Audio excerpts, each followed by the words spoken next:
हम पुकार पुकार के बोल रहे हैं सर, आदमी लोग सुन रहे नहीं है। ये तो जादू वाला तेल नहीं है, ये 108 जड़ी बूटी का तेल रहता है।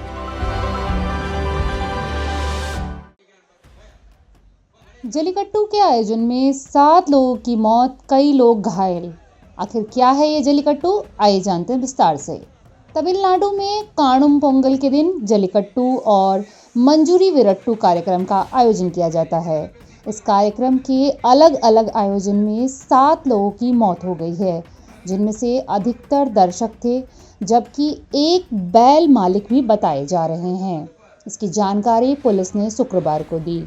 पुलिस ने बताया कि शिवगंगा जिले में मंजूरी विरट्टू कार्यक्रम का आयोजन किया गया था।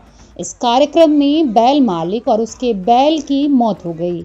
इस आयोजन में अवधिपट्टी गांव के थनेश राजा अपने बैल को लेकर आए थे। इस कार्यक्रम के दौरान जब उनका बैल अखाड़े से भागते हुए कंबनूर के खेत में पहुंच गया, जहां खेत में बने कुएं में वह गिर गया, जिससे उसकी मौत हो गई। वहीं बैल को बचाने के दौरान मालिक थनेश राजा की भी मौत हो गई।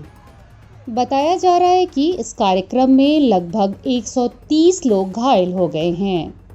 वहीं देवी कोट्टई के एक दर्शक सुबैया को एक बैल ने सींग मार दिया, जिसके बाद उन्हें अस्पताल ले जाया गया, जहां उन्हें मृत घोषित कर दिया गया है। पुलिस ने बताया कि मदुरई के एक 55 साल के दर्शक पी पेरियासामी को एक उग्र सांड ने गर्दन पर सींग मार दिया, जिसके बाद उन्हें मदुरई के राजाजी सरकारी अस्पताल ले जाया गया, जहां उन्हें भी मृत घोषित कर दिया गया। आखिर क्या होता है जल्लीकट्टू, आइए जानते हैं। जल्लीकट्टू तमिलनाडु का प्राचीन खेल है। इसे तकरीबन 2500 साल पहले शुरू किया गया था। इस खेल को गौरव और संस्कृति का पर्व माना जाता है। यह तमिल के 2 शब्द जली और कट्टू से जल्लीकट्टू बना है। जली का मतलब होता है सिक्के और कट्टू यानी सांड के सींग को कहा जाता है। इसका आयोजन पोंगल के दिन किया जाता है। इस आयोजन का लोगों को काफ़ी इंतज़ार रहता है। इसमें सांडों को काबू करने की जद्दोजहद होती है। इस खेल की शुरुआत सबसे पहले 3 सांडों को छोड़ने से होती है। ये सांड गांव के सबसे बुजुर्ग होते हैं, जिन्हें कोई नहीं पकड़ता, क्योंकि इन्हें शान माना जाता है। इन तीनों सांडों के जाने के बाद मुख्य खेल शुरू होता है और बाकी के सांडों के सींगों में सिक्कों की थैली बांधकर उन्हें भीड़ के बीच छोड़ दिया जाता है।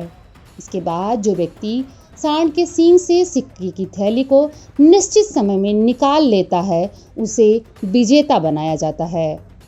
अब अगर बात की जाए कि क्यों मनाते हैं जल्लीकट्टू, तो दरअसल इसे मनाने की एक और वजह ये बताई जाती है कि पोंगल का पर्व फसल की कटाई से जुड़ा है और फसल में बैलों का इस्तेमाल काफ़ी होता है, इसलिए उन्हें संरक्षित करने का भाव पैदा करने के लिए इसका आयोजन किया जाता था। इस तरह का खेल महाराष्ट्र में भी खेला जाता है, जिसे बैलगाड़ी दौड़ कहा जाता है। सांडों के पालकों का कहना है कि इस खेल के कारण राज्य में मादा और नर मवेशियों का अनुपात संतुलित बना हुआ है। उनका कहना है कि अगर इस पर बैन लगता है तो किसान इन सांडों का ख्याल नहीं रखेंगे। सांडों की स्थानीय प्रजाति ही अक्सर इस खेल में हिस्सा लेती हैं। अब सवाल उठता है कि खेलने के नियम क्या हैं? तो जल्लीकट्टू के खेलने के कई नियम हैं। इनमें से एक नियम में सांड के कोबर को पकड़कर उस पर काबू पाना होता है।